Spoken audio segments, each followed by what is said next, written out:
Okay, YouTube. Step one. Cut off little gear door thingies. Show you what it looks like here. Same exact function as before. The only difference is the tab that continues over here is now gone. Okay, YouTube. Here with the A320 again. Next step, we just took and found a similar thickness piece here. Came off of like a, I think this was like a fiber tablet bottle or something like that. And so what we've done is we've recreated these pieces that are going to be large enough to fit into this hole, except actually clear and cover up the whole opening. Next step, just wanted to show you, I've just got these taped in here. I use this Hobby King super strong reinforced tape. You know, normally when you hear something like super strong or quality from Hobby King, you just kind of chuckle, but it's actually been great. Very strong. Okay, so obviously the doors don't shut yet. Just kind of giving you the step-by-step here. The sequencers are going to close, and then of course they're just coming out with pressure from the tape. Now, obviously, but I'll show you what I got so far. Open. They don't quite relax quick enough to really do what I want. I mean, that would be acceptable if that's as far as they were going to come out, and I'd be fine with that. But you can see how hard it's working. And the trouble is, I need something that's strong enough to spring out, but weak enough to not overwhelm the servoless retract. And so what I've done is I cut my squares like I showed you earlier, and I took a zip tie, one of these small ones, and I basically just cut a little piece of it, because these things, they're pretty resilient. I mean, they're not great, but you can park them like this and they'll still want to relax back.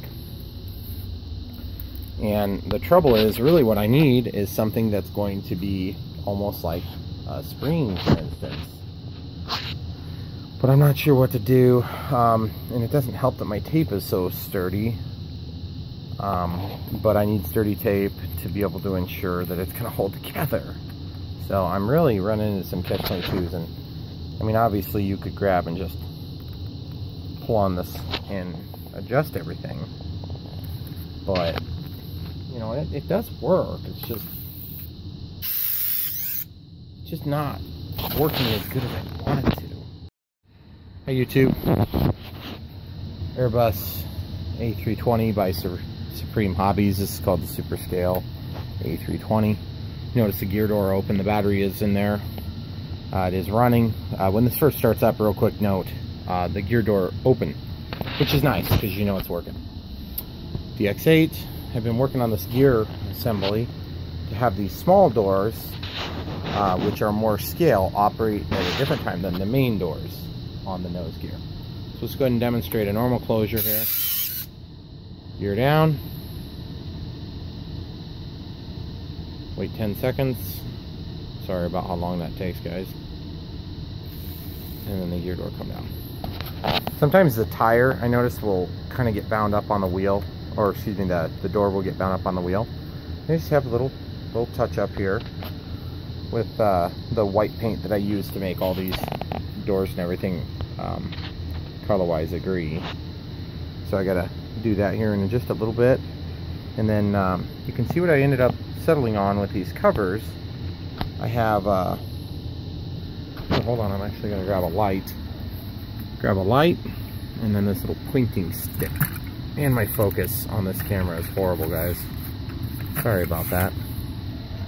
Okay, so we've got basically these two doors, which are taped on. That light isn't helping, is it?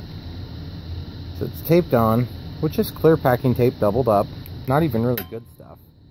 And then you can see what I did was I cut a slot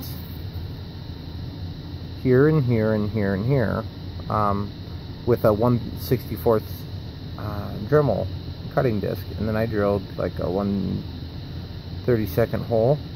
And what that did is that allowed me to pull from the back and then actually share the load into the middle, which keeps it square, as opposed to getting all wonky as it pulls down.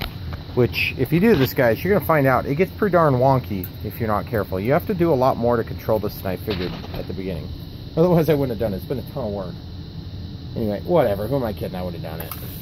Gear door, gear comes up, and you notice this, they're not all the way relaxed out, and that's okay. I can use a stronger spring later, but remember, you're always balancing the pulling force when that comes down to actually lever these closed with the opening force. And so as far as I'm concerned, you know, once this thing's opened, as long as it doesn't touch, you're good. So real quick, light, see that plastic thing in there, guys? That is the spring, and all that is, I'll actually show you real quick here. I took this piece, I just keep little plastic bottles around. I took this thing from it's like a cutting tool or whatever, and I just took the little plastic, cut it off, trimmed it to the length I needed, made a loop out of it, and then that loop was the perfect amount of pressure, but it was also quite weak, but it still got some memory. You'll also notice that it clears all the other crap in there. So just a really good balancing act. I mean, boy, it was a pain. So real quick, we'll give you a couple of views of open and close sequence here. Just with all the gears in sight here. Down it goes. And you can see how it pulls it nice and tight, and even because of those 2 holes rather than just 1. And of course that, you know, the tape holds with that. And then real quick, I'll open it again. So if you get a look in there, it's just that strong fiber reinforced tape from Hobby King. You know, like I said, the high quality from Hobby King. No, it's actually high quality. I'm really surprised how good it works. I mean, the tape the tape will resist longer than like a screw or something, because the screws just rip out of the foam. So anyway, guys, you want to blow about 6-7 hours of your life for a minor detail like this, be my guest. I would highly recommend doing it. Oh, and then real quick, not 100% sure what we're going to do for numbers, but one of the big things is that there's supposed to be numbers on there, or letters, and they typically coincide with the tail number, at least as it pertains to JetBlue planes. But we cannot find out the rhyme or reason to this gear door number, and I think it's got something to do with probably like a revenue generation. So like when you're landing, they have an easier time, the tower has an easier time identifying the plane so that they can bill the agency that flies it or whatever. Anyway, who cares? It's fake. It's real, just small. Thanks for watching, guys. Enjoy. Don't forget to like and subscribe. Keep coming back for more.